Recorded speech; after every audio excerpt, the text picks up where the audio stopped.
Chairman, dear colleagues.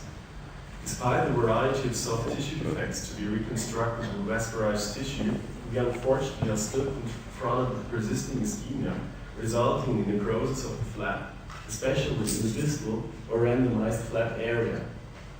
According to literature, partial flap loss occurs in about 6 to 22% of cases, whereas wound breakdown needing surgical revision even occurs in 10 to 50% of cases. Since flap surgery is mostly performed on an elective base, training the tissue of interest in order to increase its ischemic tolerance before tissue transfer has always been a goal. For many years, the so-called surgical delay has been considered the golden standard of tissue pretreatment. This method is based on a staged elevation of the flap over a time period of about 2 weeks before tissue transfer in order to induce ischemia and to increase vascularity. Its main drawback, however, is the number of additional surgical procedures. This invasiveness has motivated many to seek for less complex strategies of tissue pretreatment, such as ischemic, physical, or pharmacological preconditioning with substances such as erythropoietin. In this regard, ghrelin, a growth hormone-releasing peptide mainly produced in the gastric mucosa, has recently been associated with anti-apoptotic, anti-ischemic, and androgenic properties in a variety of organ systems. Based on that knowledge, the aim of our study was to elaborate the effect of ghrelin on critically ischemic tissue by means of intravital fluorescence microscopy and a chronic in vivo flap model in the mouse. In doing so, we were interested if ghrelin was able to reduce flap necrosis and whether this was the consequence of an increased microvascular function, a reduction of inflammation, or an induction of angiogenesis. C57 Black 6 mice were used. Both surgery and microscopy were performed under peritoneal anesthesia. Ghrelin was given intraperitoneally, and L-name, which acts as an unspecific nitric oxide synthase blocker, was given intravenously. For intravital microscopy, we injected several fluorescent dyes. A randomly perfused musculocutaneous flap was elevated perpendicular to the spine, extended into the frame, sutured back into the neighboring skin fold, and finally fixed into the dorsal skin fold chamber in order to allow repetitive visualization through the window. 32 mice were assigned to 4 groups of 8 subjects each. The animals either received ghrelin, which represents a preconditioning group, ghrelin L-name, or L-name only. Untreated mice served as controls.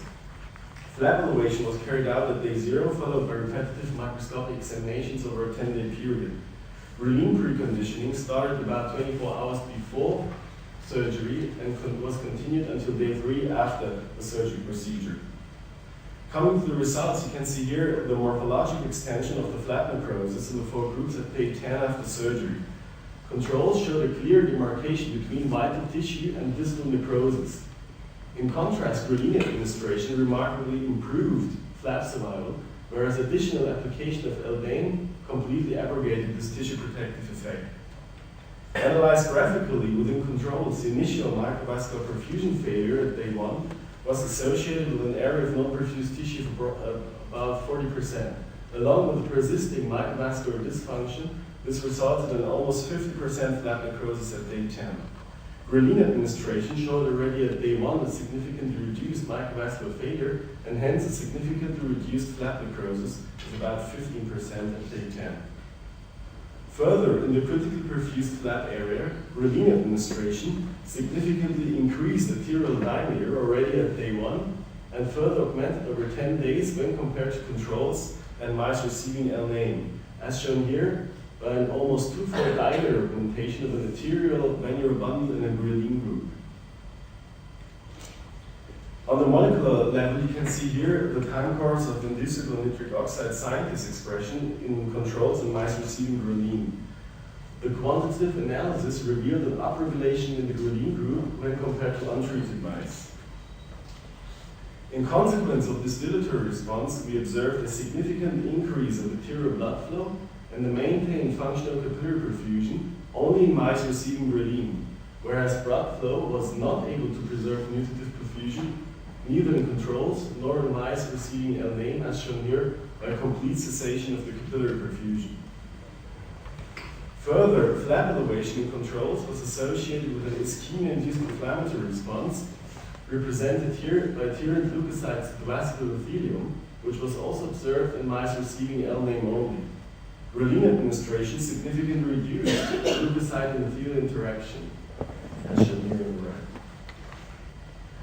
Interestingly, following the onset of ischemia, Ghrelin administration significantly reduced apoptotic cell death to a similar level, which however was not abrogated by additional application of LMA.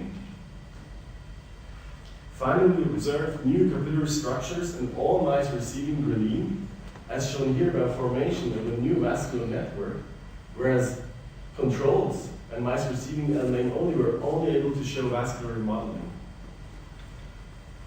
This is the corresponding time course of vascular endothelial growth factor expression, again within the control in the Ghrelin group, which revealed an early upregulation of VEGF protein expression even before induction of ischemia. In summary, we can say that repetitive administration of Ghrelin significantly reduced flat necrosis by increasing arterial diameter and blood flow, resulting in a maintained functional capillary perfusion, which was not observed in mice receiving the NO synthase blocker L-name. Further, Ghrelin was able to reduce the inflammatory response by reduction of the leukocyte adherence and confinement of the apoptotic cell death, which however was not counteracted by additional application of L-name. Finally, we observed new capillary structures in all mice receiving Ghrelin. Ladies and gentlemen, in conclusion, Ghrelin administration before induction of ischemia induces a dilatory response, which correlates with an early iNOS upregulation. This guarantees the maintenance of the arterial blood flow and essentially contributes to improved flap survival.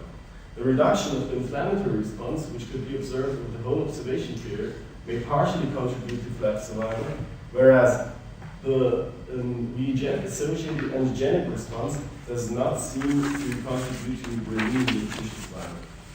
On the last slide, I would just to invite you to the next ESSR Congress in Geneva. Thank you.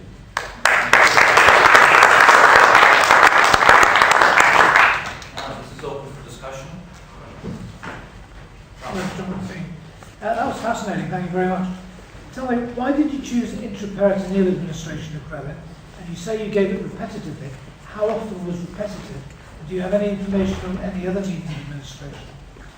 We use the IP application because it's just a very easy procedure to perform. And the second thing is that we gave it every 12 hours and 8 times over 3 days. But you get supraphysiological levels if you do that. That's really the purpose behind the question. Yeah, I realise it's easy to do. it was the first study, and the dosage we used was really supraphysiological, that's right. And then even 8 times, so it was just the first procedure to find out is there any effect. But our new experiments are just now one single shot Ghrelin before operation and a low dosage, just to make it more clinically applicable. Okay, thank you. Where are the receptors for Ghrelin?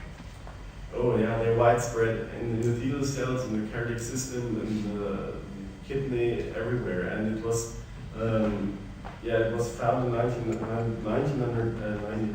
I think in Nature it was published first time in the gastric mucosa, but now you find it in the cardiovascular system. Because it's thought to work through growth